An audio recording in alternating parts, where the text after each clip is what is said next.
some of the other issues covered at tonight's City Council meeting. That's coming up later in our newscast.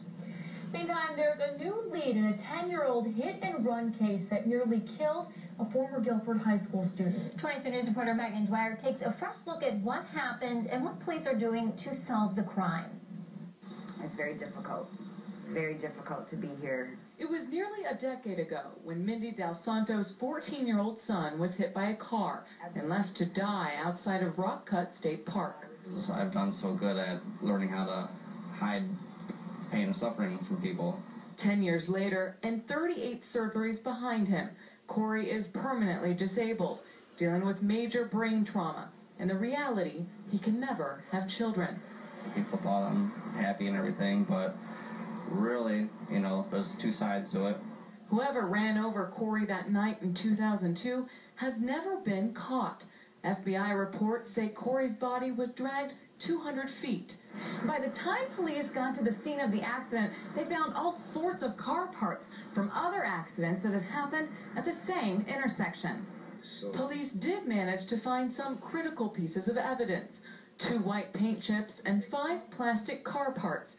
As the pieces came together, police and the FBI determined whoever hit Kory was driving a white Dodge Ram pickup, one that was made at a Chrysler plant in Missouri between 1998 and 2001. They even pieced together a partial vehicle identification number, but it wasn't enough. DalSanto says police told her the case was closed, and she felt like she was getting the runaround.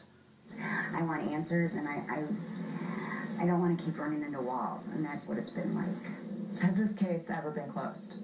You never close a case, especially something like this magnitude. Police say the case wasn't forgotten. They just didn't have anything to go on.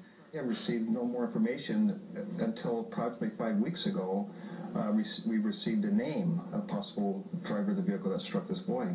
Since then, a new detective is working the case, even contacting retired investigators who were on the scene 10 years ago. But even if police find out who the driver was, there may never be justice. The statute of limitations expired in 2005, just 4 months before former Governor Rod Blagojevich eliminated the time limit for cases like this one. But police say they're not giving up.